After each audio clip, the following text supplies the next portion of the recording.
Commercials for daily fantasy sports games have been everywhere during this football season. They've come with a hint of controversy with them, and on Monday that hint became even more pronounced with news that a DraftKings employee took that information, entered a contest on FanDuel, the other site, and won over $300,000. I'm Brian Clark at CineSport. For more, we join Paul Newberry of the AP.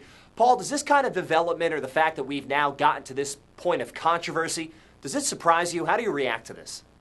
Not surprised at all. I'm kind of wondering what took so long.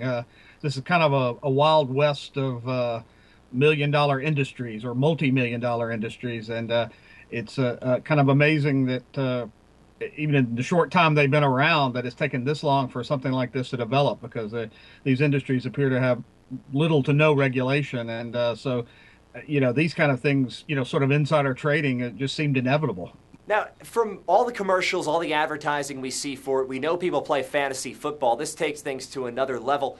Have games like these changed the way we watch football?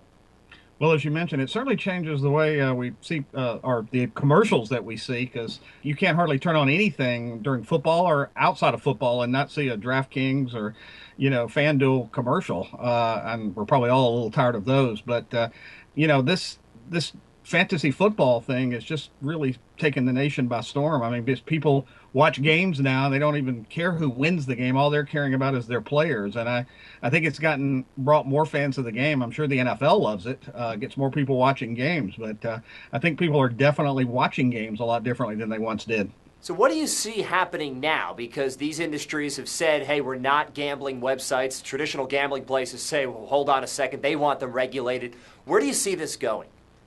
I think we have to see some form of regulation come to these games. I don't know how something this big and involving this much money and this much, chance for wrongdoing can't have some sort of regulation.